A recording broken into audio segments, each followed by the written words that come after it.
Hello and welcome to the Pro Football Network Miami Dolphins Podcast. I'm your host, Matt Infante, joined as always by Adam H. Beasley. On last week's pod, we spent a lot of time on the decision the Dolphins face around Tua Tagovailoa's contract. Didn't spend much time on the team's other unrestricted free agents and all the decisions that Chris Grier and Mike McDaniel face this offseason. We will do that today, but first, Adam, how did you enjoy watching what is the best weekend of football of the year? With the four best teams in each conference facing off for 2.5 decades. It hasn't involved the Dolphins. It didn't again. But how did you enjoy the weekend? It was great. Football was fantastic. Certainly I wish the Ravens game was a little bit more competitive in the second half. But the drama of Niners-Packers, couldn't beat that with a stick. I mean, I was watching it and I was out with dinner for a while, and then I came back listening to music. So I just basically had the sound off and just, was just taking in the ambiance.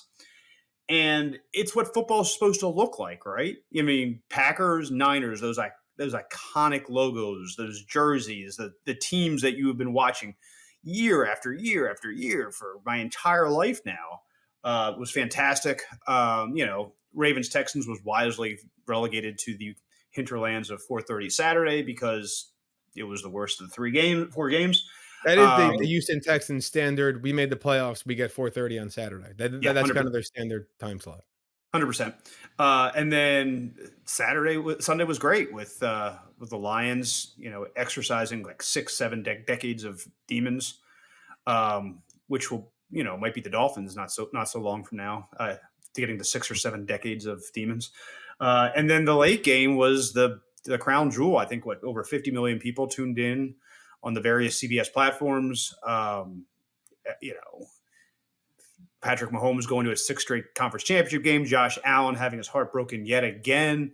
Taylor Swift going nuts. Jason Kelce going topless into the stands. I mean, it was everything you wanted in a football game. You got in that final game of the floor. It was really good. It was great entertainment, and the NFL was king. Yeah, you got everything you wanted, including Bills wide right, which I'm old enough to remember that. That's one of the earliest Super Bowl memories I have of watching that Giants-Bills game. I wanted to ask you the Lions game. Maybe I'm being I am being petty. I'm being 100%. I'm 100% jealous. I was not rooting for the Lions. I wasn't. So I said that to my wife and my son were rooting for the Lions, and I said no, I can't do it. And my wife said, stop being petty. Right. I'm jealous. But I said to her, when is our moment? Because we've been waiting. Yeah, I get it. Not as long as the Lions, but also we've been closer and teased a bit more than the Lions fans have been. And I'm just jealous because I'm waiting for my moment and seeing all the Lions fans celebrate. It was great to see, but it also kind of, stung a little bit.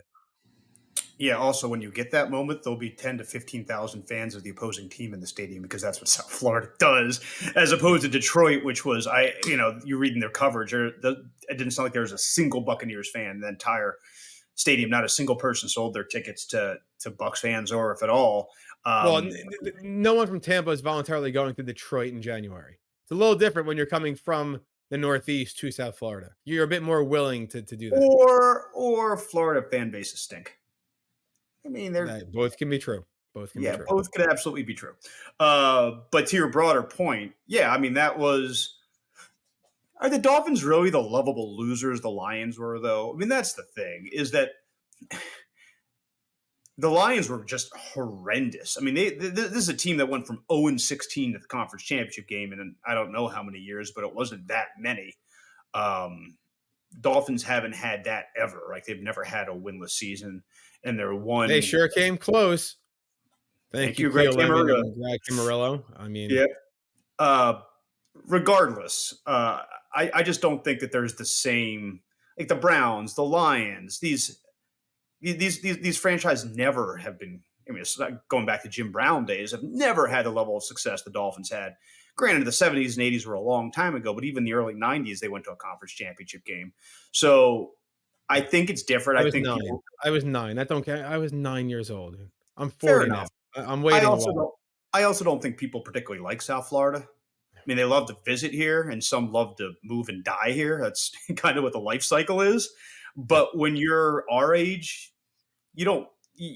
like we had the big three down here, right? We had LeBron. That certainly rubbed people the wrong way. We had the Rennet championships with the Marlins, right? Like total just load up, no, AstroTurf fan base, and the next year it was completely forgotten about. I think they're kind of building something with the Panthers down here, but we're never going to be a hockey town. So maybe, yeah, like I could see someday people looking into the Panthers like that, like, hey, they're a fun team to root for. They're a lot of great players. But I don't know if the Dolphins are ever going to be that. So when you have that moment, it's not going to be the nation collectively celebrating you like it would be if the Browns ever won the championship, and it would be if the Lions ever won the championship. Like that would be a great moment. I think if the Dolphins get to that level, it'll just be Dolphins fans that are happy, which is fine, which is perfectly fine. But I think the perception of that team is totally different than ones in Lions and Browns are generational fans, right? You talk about. I used to go to the game with my dad. I used to go to the game with his dad, and you pass that legacy down the line. There really is little legacy in South Florida. I mean, the number of native-born South Floridians you could probably count on two hands in some parts of this area. So I do think it's different. But yes, it would be nice for the Dolphins fans who have been long suffering, and it's not like they've had a better go of it than the Lions fans or Browns had. I mean, let's talk about this for a second. Are the Dolphins the worst franchise of the 21st century? And I think you could make the argument at this point. They haven't won a playoff game in the 21st century. I think they're the only team not to do that. They did in early 2001. That was their only one. No. That last win was December 30th or 31st, 2000. It had not flipped yet. Oh, it had not flipped yet. They do not have a win in the 21st century. No. Okay, well, yeah. Then they slam dunk are the worst team in the 21st, which is crazy to say. Because, again, they're not the same as the Browns, right? They're not the same as the Lions. They're not. They've been competitive every year, aside from a handful, right? How many times have you gone into December knowing the Browns and Lions have zero chance to make the playoffs? Dolphins, every year they're in it.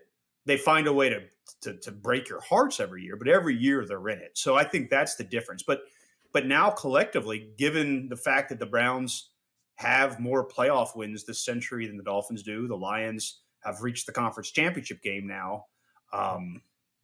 And even like one-off teams, like the fluky teams like the Falcons and the Jaguars, and these teams that don't have sustained success, you can point to, hey, Blake Bortles got the Jaguars to the conference championship game, okay? What was it, 28-3 for the Falcons in the Super Bowl? They have had their moments. The Arizona Cardinals probably should have won that Super Bowl. Yep. Against the Steelers. Which is astounding to me that I know, Steve Ross talked about sustainability. We're going to get into this in the podcast. What they built is not sustainable, by the way. There's no sustaining what they have right now. So it's 2024 and maybe 2025 or bust. That's it. How have the Dolphins not had, with all the resources they put into it, lucked their way into a conference championship game once, if all these other franchises has? It's truly astounding to me. Yeah, no, it is. Some will point to the curse, right? The Indian burial ground curse, and that's they haven't reached one since that moment. But yeah, it's been painful while. I think also to your point about the lovable loser thing. The fact that the Dolphins celebrate the undefeated season every time, that irks, everyone nationally. It irks me too. We'll save that for another podcast. But I can't wait to do 30 minutes on you dunking on Mercury Morris. I'll look forward to that. No. It's more about the fans that celebrated who weren't alive to see it. I'm of the belief that if you didn't see the actual championship, you can't claim it. So all the Yankee fans that claim 26 World Series, no.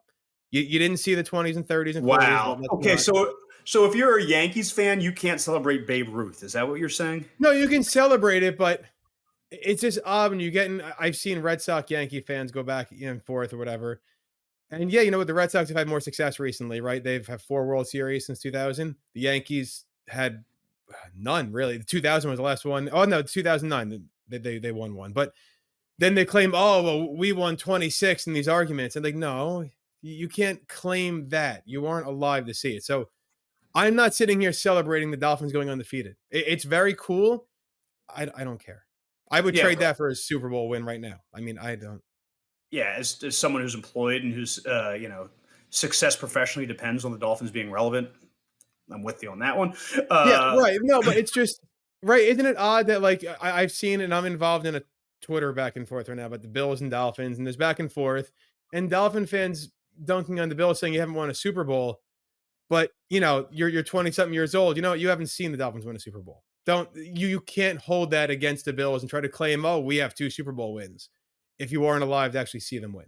That's I think all's fair in love and rivalries, man. I think if you're looking for any way to tweak someone, and let's be honest, like we've talked about this, the Bills are the Dolphins' daddy.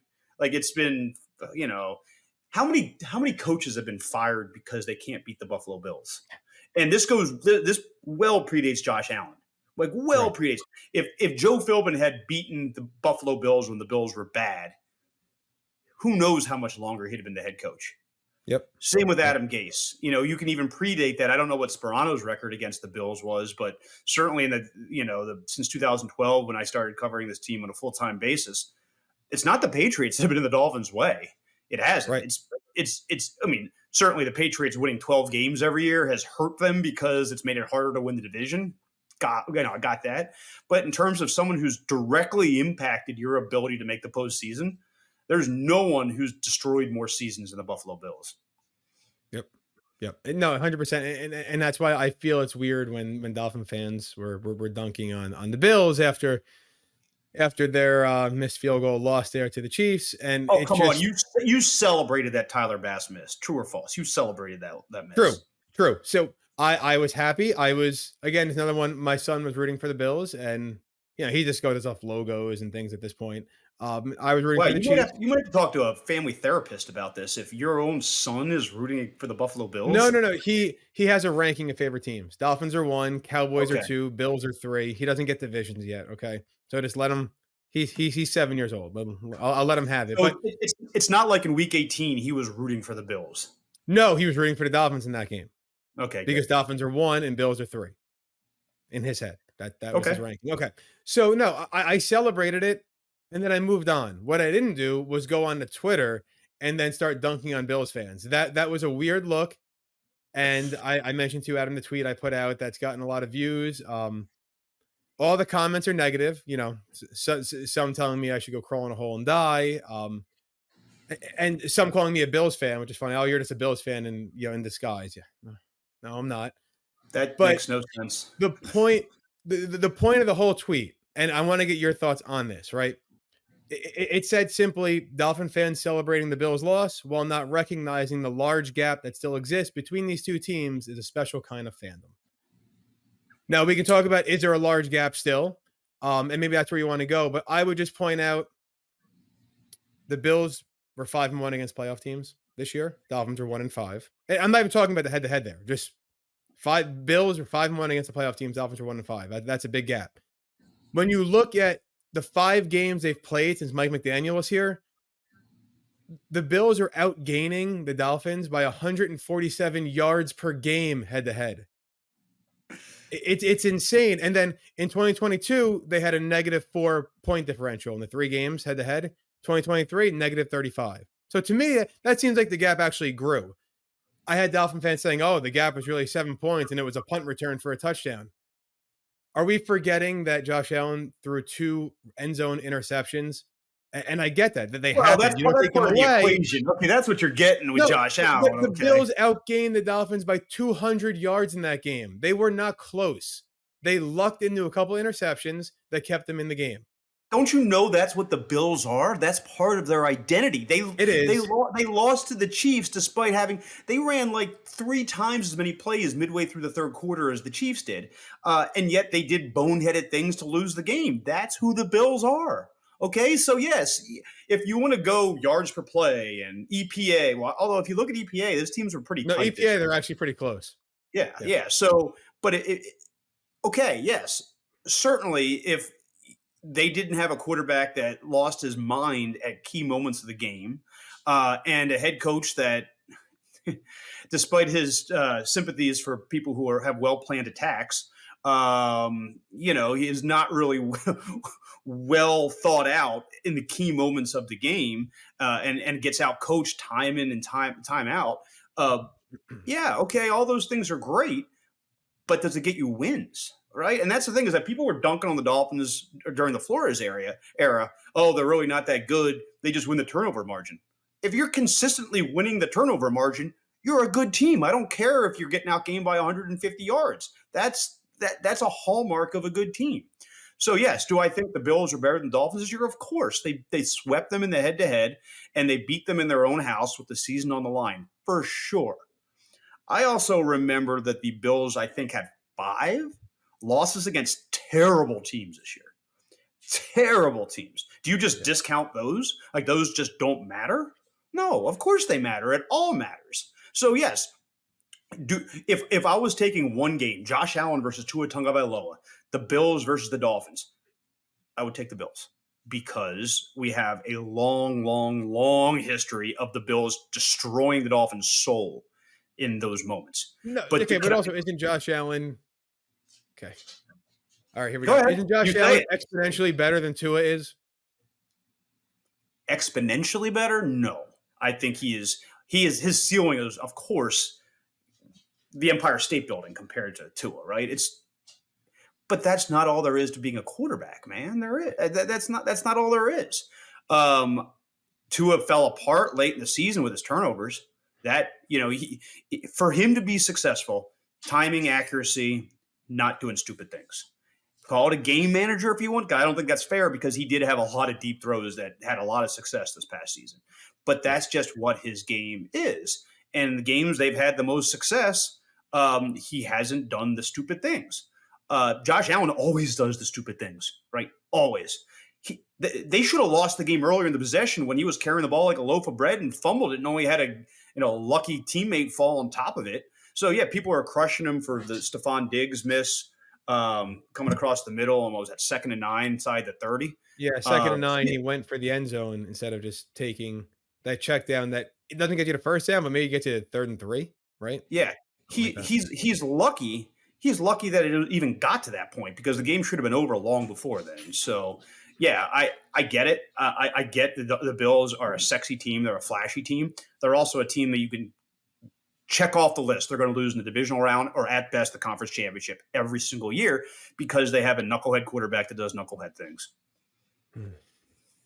Okay. I mean, I can't argue that.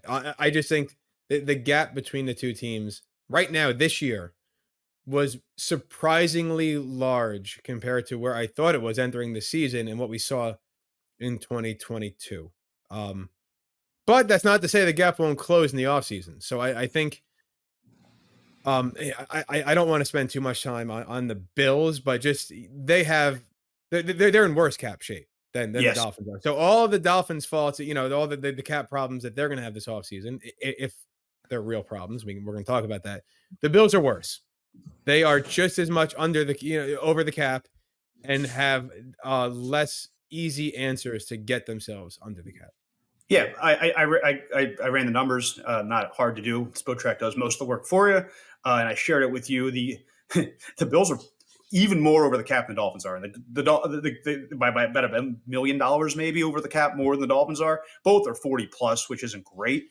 The Dolphins are far more manageable, because the Dolphins players that they're going to restructure are still good players, and that's the biggest problem the Bills have. The Bills right now, Steph Diggs, who I don't know if you would guarantee $10 million to that guy, let alone what he's got still on the books, has a $27.8 million cap figure. Von Miller has a $23.8 million cap figure. Those two guys were ghosts in the AFC Championship. Yeah, I was going to ask you, is Diggs tradable, or he's not because of the cap hit if they trade him? Well, I mean, they could be creative with it. They could eat some money. There are ways around making it palatable for all sides. I think they could trade him, but what team's going to take that on, right? Like what, I mean, cancer is a word people use, locker room cancer, all that. I'm not going to say that about Diggs, because I've never been in that locker room, but from the outside, it looks brutal, right? forced his way out of Minnesota. Looks like he wants to force his way out of Buffalo now. And if you can't coexist with Josh Allen, who wants to feed you the ball and can throw the deep ball as well as anybody in football, like who are you going to coexist with? So it's probably a you problem, Steph Diggs. It's not an everybody else problem. And then Von Miller, holy mackerel. I mean, it's bad. So like they could June 1 them and free up some space, but that's not going to help them get the $43 million in cap relief they need just to be NFL compliant on March 13th when the league calendar turns over, right? So they could move those guys on and use that money to sign their draft picks and maybe, some of these street free agents that'll be around in the summer. That'll help a little bit with that. But in the meantime, they have an aging roster. They have the oldest roster in the National Football League next year, and they've accounted for $47 million. So over $100 million of their cap is Josh Allen, Steph Diggs, and Von Miller. Okay, Josh Allen's the only one of those three I want on my team, certainly beyond 2024 and maybe even in 2024. And they have the 28th pick in the draft, and I think they have. I haven't looked it up, but it's not like they're flush with draft picks either. They're like the Dolphins are pretty much backloaded with most of their picks on day 3.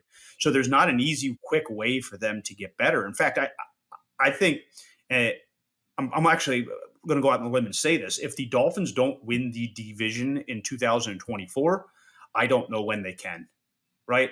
We have Aaron Rodgers coming back. Who knows what that team's going to be like? The Patriots are going to start at ground zero. It's a complete rebuild what they're going through right now. They're going to be at best a 4 or 5 win team in 2024. It's going to be the Dolphins and the Bills again. And as much as the Dolphins have some cap issues, we're going to go through that and some free agents they have to decide on, and some hard decisions on some veteran players. Their roster will be better than the Bills in 2024. It will be. It absolutely will be. And so if you can't, and let's not forget about this, the Bills now inherited the hardest schedule in the AFC East because they won the division. They're going to have to play the Lions. They're going to have to play the Chiefs. They're going to have to play the Ravens. The Dolphins, meanwhile, get the second hardest. And although a trip to Lambeau is not going to be a picnic, that's going to be a pretty good team in 2024. It's not the same as playing a bunch of division champions. So Infante, 2024 is it. Like, honestly, and I know Perk at the Sun Sentinel got some hell for talking about a hot seat for Mike McDaniel. I'm not willing to say that, but the expectations for this team this year cannot be any higher because the environment that they're entering has never been more favorable. Yeah, certainly. And just to real quick, the Bills, they don't have much draft capital. They have a 1, a 2, a 3. They have 3 6th-round picks and 2 5ths. So I mean, yeah, that's wonderful. It's not really going to help much. No, this year we said it a while ago that 2023 and 2024 was kind of the window. It felt like for this group as it's currently constructed in Miami. And I know I think you would agree that that's the window. Maybe another year, 2025, before things really get ugly cap wise and age too. Right, Tyreek Hill would be 32, so eventually even a cheetah has to slow down at some point, I would think. I don't know, or maybe he's superhuman. I don't know, but they have a lot of not a lot of cap issues. They have decisions they have to make. They have guys that we know have to be cut. I mean, Emmanuel Ogbah is probably right on his way out. They'll have to make decisions about Xavier Howard, right, and what they're going to do there. But the list of guys they have who are unsigned, it's an impressive list. It speaks to their ability to build a roster and then maximize their value. But now they have to figure out a way to pay them. They re-signed Austin Jackson because he was going to be a free agent as well. They got him done during the season. But Adam, I mean, Connor Williams, Christian Wilkins, Andrew Van Ginkel, Isaiah Wynn, Robert Hunt, Deshaun Elliott, just to name some. I mean, Kendall Lamb is another one. You have to think, depending on what happens to Terran Armstead, Kendall Lamb filled in pretty well. Where's he going to fit in? So how do you prioritize these guys? What would you do? They have some big decisions coming up. Here's something I would do, and it's not going to make Dolphins fans happy. I would trade either Christian Wilkins or Jalen Waddle. I would trade one of those two players. And I know Wilkins is a free agent. You can tag and trade, right? There are ways that you can still not let an asset like that walk out the door. I don't think you can pay them both. And so the question is, which one of those two do you want to have long term? I know Waddle still has 2 years on his deal, but as I wrote last week, the whole Jalen Waddle, Tyreek Hill experiment didn't really work this past year. Individually, those guys are elite talents. They're fantastic. Certainly, Waddle's a top 20 receiver, and Tyreek Hill is going to win Offensive Player of the Year. But when you ran the numbers and you saw two of them on the field at the same time, they didn't really coexist particularly well. And one thought might be, well, there's too much duplication of skill set. Would the Dolphins be a better offense with, instead of Jalen Waddle, a B wide receiver and a Kyle Pitts type tight end? Or, what they have and maybe get a slight upgrade over Durham Smythe? Which way would the offense be better? Certainly they'd be better in the red zone, and red zone was a concern if they had someone in the red zone that was big body target. So I don't think you can keep all of them. I think Christian Wilkins is a huge, huge concern for the Dolphins fans. I think it's more likely than not he is not on the team this coming year. I think the Dolphins took their swing in the summer, trying to get a deal done then. Their cap situations got no better. And while they denied it at the time, kind of feels like Zach Steeler took his money, right? It's really hard to pay top dollar to two defensive tackles, really challenging to do. And so if you can get, say you tag Wilkins, you can get a second or a third round pick for him in a trade. I think that they would be open to doing that. Waddle is a fascinating one to me. Again, 2 years left in the deal, but not pleased with his role this past season. Unless he has a conversation with Mike McDaniel in the coming weeks, McDaniel's like, hey, I screwed up. We made this offense all about Tyreek, and it has to be more balanced. Here's the way we're going to do it. I don't know how things are going to change, right? I think as long as Tua wants to throw to Tyreek, Tua is going to throw to Tyreek. And I don't know how much they can design it differently to spread that around. I think a power running game with a tight end and a deep threat and a solid, number 2 wide receiver might be a more balanced offense. But then again, you mentioned Tyreek's age. He's going to be a little long in the tooth not so long from now. Who would you rather have in 2 years? Of course, the answer is Jalen Waddle than Tyreek Hill. I cannot see a scenario in which they can pay all those guys. It just does not make sense. The numbers do not add up. And so getting back to my previous point, who would you rather have, Wilkins or Waddle? They're going to probably have to choose between one of them. That's a interesting scenario. I mean, where do you go then for the number 2? Do you go in the free agency and you get one of those second tier guys? Like, you're not going to trade Waddle and then go sign T. Higgins or something like that. Although someone like that would be a great fit, but you're not going to do that.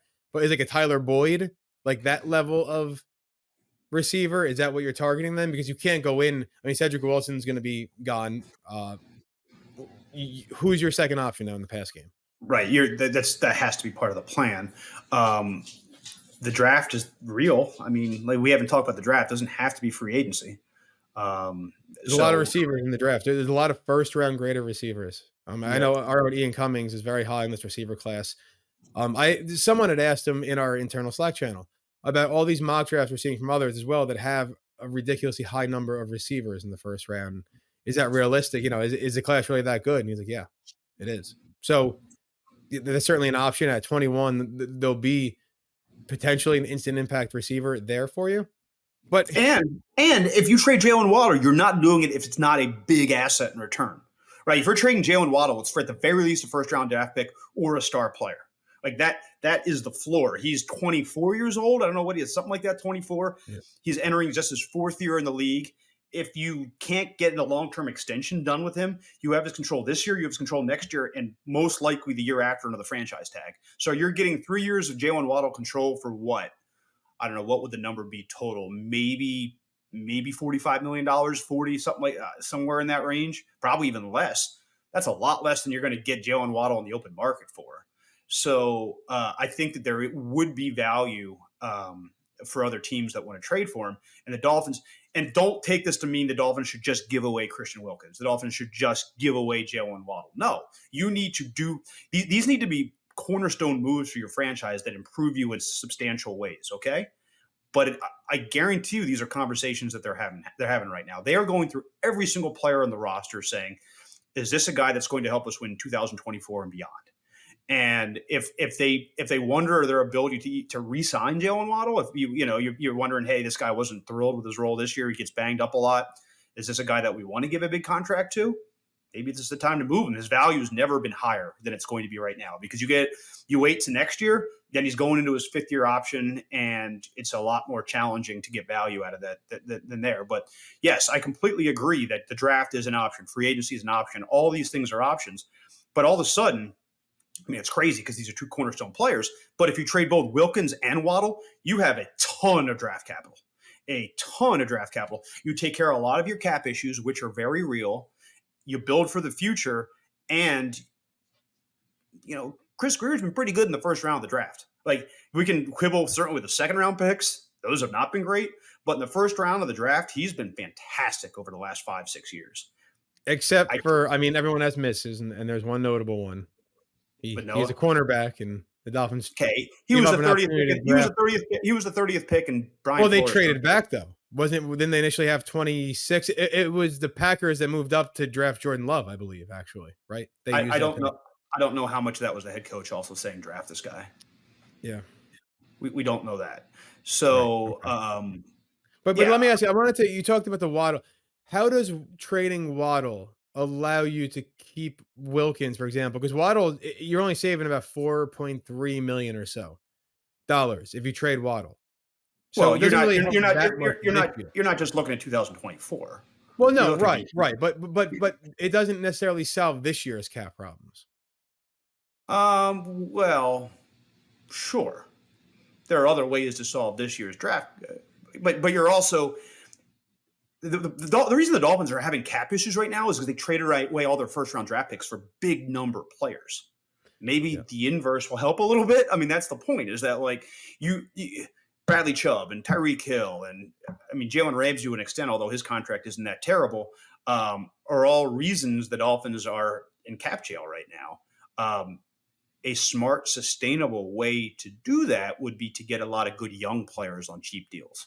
Yep. And they're, you can look at all these numbers are fungible, and people who say the cap isn't real are dumb, but they've got a point. Like 2024 cap is not real because there's carryover money, and there's accounting tricks you can make. I'm telling you, this is our CFO, like it's a big surprise to you, but there are ways to pay for tomorrow today and vice versa. And so eventually the bill comes due.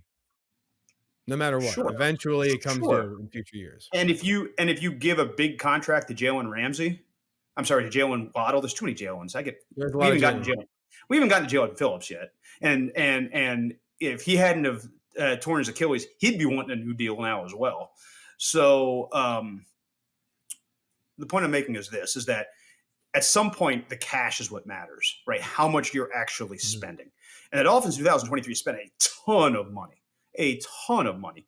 They're not going to be able to do that again in 2024 without really, really hurting themselves down the line. So if you're able to defer some of those costs and get out of contracts and get out of situations, the word, not contracts, because the Waddle contract isn't onerous as it stands now, but the situation is something that they have to plan for down the road. If you can get 3 years back on a younger receiver and have that be somebody else's problem, figure out a way to pay him, that might be a benefit to your franchise. I'm not taking anything away from Waddle as a player. As I said, he is a top 20 receiver. He would be a number one receiver on more than half the league, right? Yep. You can't pay everybody. You can't keep everybody. And if you think Wilkins is in the long term going to make you a better team than Waddle, and you can get value for him, that's the conversation you got to have. Okay, so talked about Wilkins and Waddle. What do you do about the other? Connor Williams, Isaiah Wynn, Robert Hunt. All three were important pieces to the offensive line. And you have a left tackle that may be retiring, may not be. But even if he comes back, his body breaks down. It's failing him. So he'll miss sometimes. You'll need a backup left tackle as well. And Kendall Lamb's a free agent. How do you handle this situation? First thing I do is I go to Tron Armstead and say, how much do you want to be part of the Miami Dolphins? And if this is a place you want to be and win a championship with, you got to take a haircut. Because the contract we gave you has given you a lot of guaranteed money and not a lot of snaps. Okay? And yes, we will take a cap hit if we cut you. There are ways financially we can fix that. We can post June 1 you. We can save some money here. We can save some money there. But we're not going to pay you what your contract says you're going to be paid this year. It's just because you have not. I know you've made the Pro Bowl the last 2 years. I know you're a great leader. He's a fantastic human being. But in terms of value for the contract, that's been a bad contract for us. It has. And we're going to do whatever we can to fix it. And if he says no, okay, then, you got to go find a tackle. The good news is this is a very deep tackle class. And even if you don't get one in the first round, you can get one in the second. Like wide receiver and tackles, pretty good for the Dolphins because there are a lot of those dudes. So you can figure out a way. And then you bring Kendall Lamb back to be your bridge till the young guy gets up to speed. That's your plan. I personally advocated for them to re-sign Kendall Lamb months and months and months ago to do kind of what they did with Elson Jackson on a much smaller scale, obviously, to make sure that you're not in this situation where you don't know who your left tackle is going to be. Mm-hmm. I would do that. Then I would talk to Connor Williams. And Connor hates our guts right now. You know why Connor hates our guts? Because he held out in the spring to avoid this very situation, right? He sensed that he was underpaid, probably right, because the offense wasn't the same without him. He sensed that he was underpaid, and he knew he was going into contract year, and he knew if he got hurt, his value and his marketability would be far less once free agency hit. So I see what can be done with him. I talked to Drew Rosenhaus and say, hey, we would love to have Connor back. Maybe we do something with some incentives, right? And easily reachable incentives that would defer the pain of 2024 to 2025 cap-wise and still show him that, we value him and we're going to help him get through this rehab.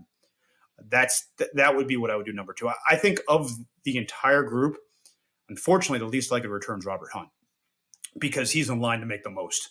Like he is a clean, very rarely injured. I know he obviously had the hamstring this year, but that was the first games he missed in his entire career.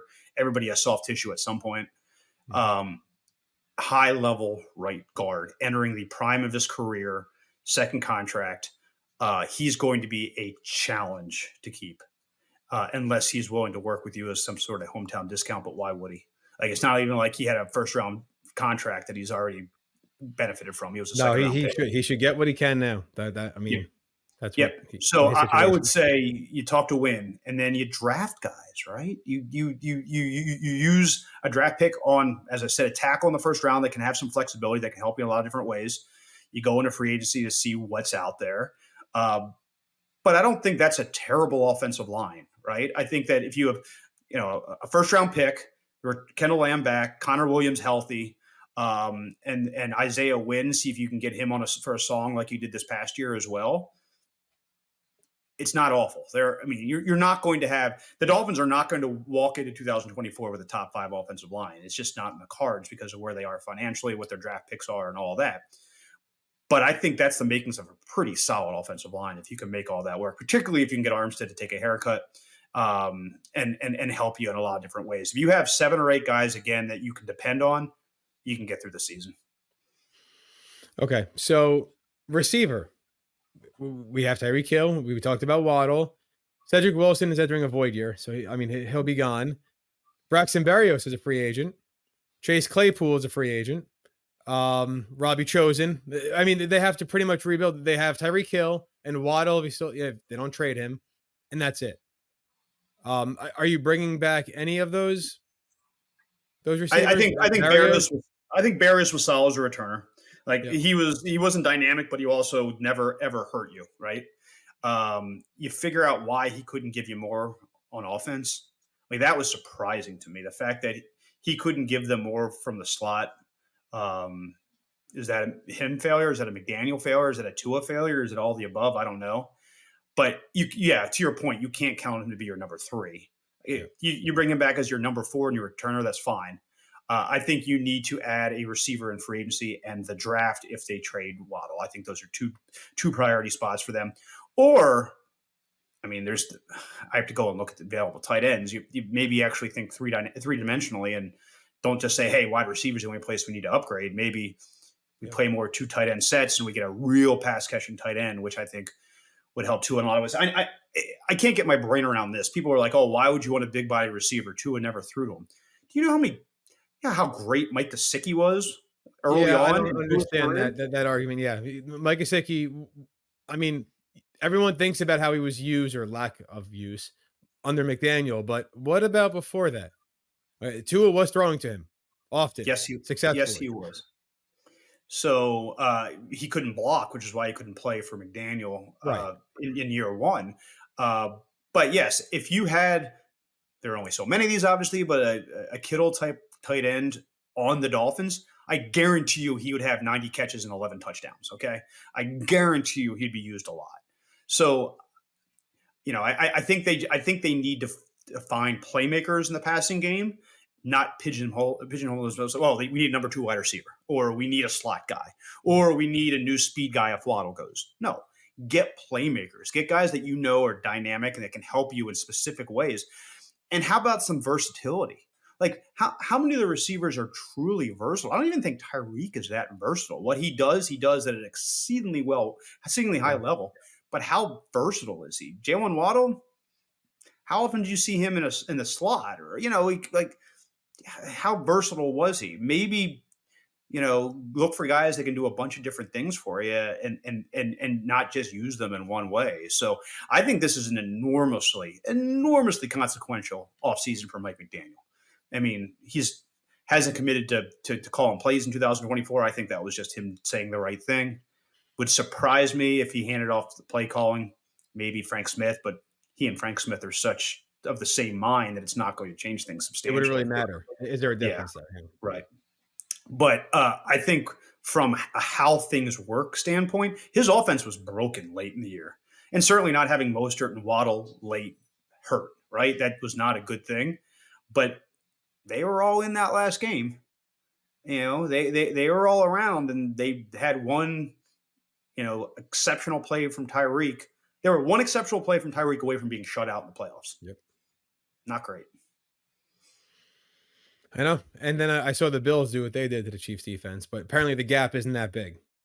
I digress. Okay. No, I no, will no, say, no, I will say this. Okay. I wanted to die walking out of Arrowhead Stadium. It okay, was fair. the conditions there were not what the conditions were in Buffalo. It was Right. completely different. Certainly the And Chiefs you didn't seem impacted. and you have a team that practices in 85-degree weather. Okay, Right. so That is yes. Are you asking me? Do the Dolphins need to have home field advantage to make deep playoff runs? Yes. The answer is probably yes. okay. So before we get out of here, one other position we didn't talk about was defensive backs because Deshaun Elliott is a free agent. Brandon Jones is a free agent. Xavier Howard might not be back. Nick Needham's a free agent. Eli Apple is a free agent. So really, you have Jalen Ramsey, you have Kader Kohu, you have Javon Holland, and that's all you really have for sure on the roster next year. Wow, you've already written off Cam Smith. Yeah, I forgot he existed. Yeah, okay. The Yes, Dolphins have not. Cam Smith.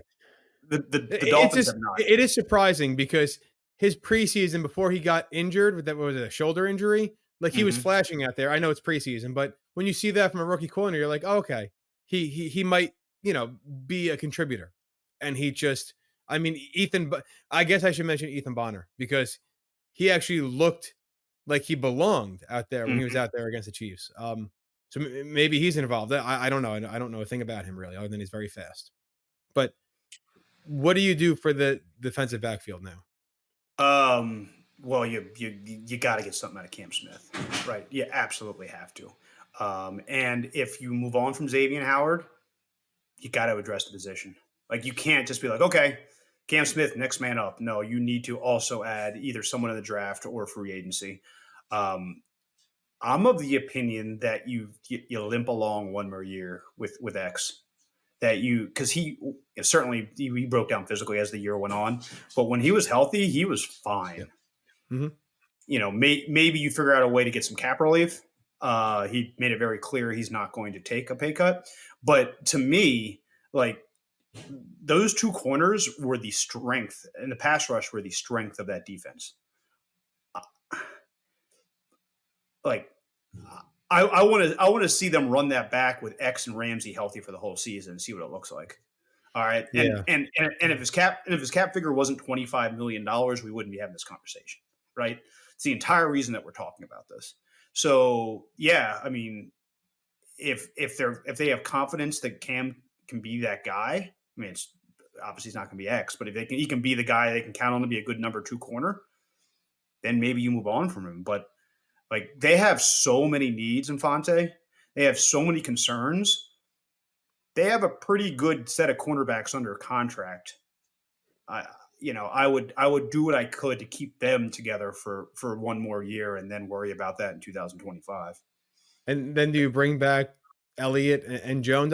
Jones probably feels like if the Dolphins want him back, they can probably get him back at a reasonable number. Yeah, I mean, Elliott fit in really well, right? I think Elliott and did he? Holland together worked well.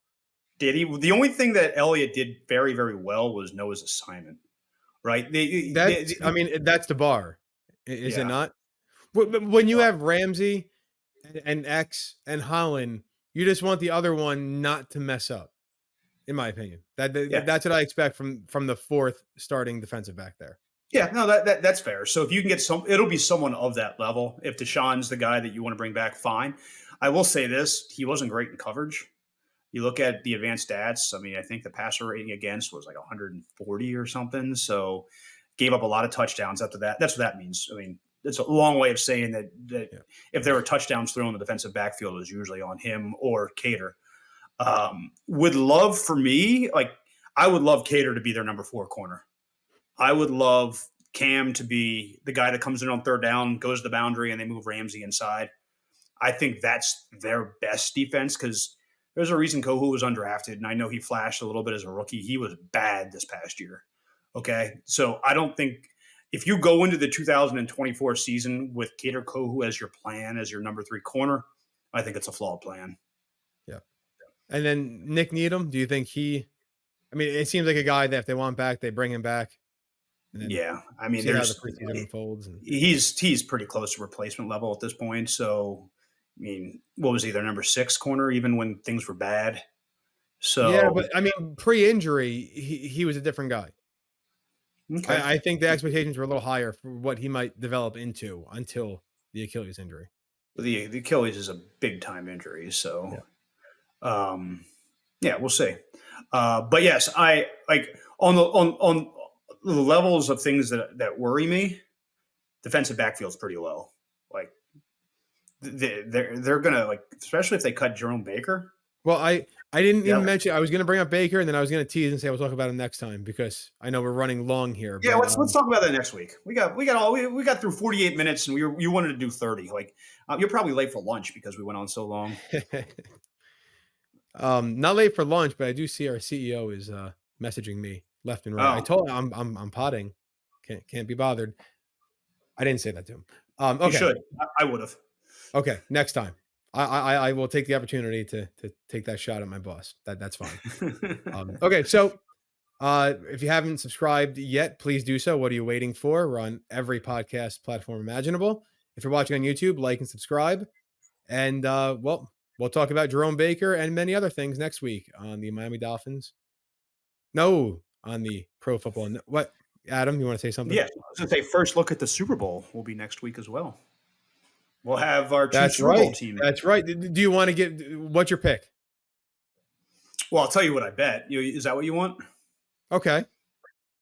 I bet Baltimore -3.5, and I bet Detroit +7. Okay. I am. So I just did Ravens and Niners. I'm chalk. Didn't necessarily like laying the points with the Niners, but Wow, you laid a touchdown with that offense. Like they look like garbage last week, and if Debo doesn't play, woo, baby, I don't love that bet. That's what everybody listen. I think like 80% of the public money is on the Lions, and when that happens, I think we both know what happens there. So we'll see. Yeah. We'll talk about it All next week on the Pro Football Network Miami Dolphins podcast.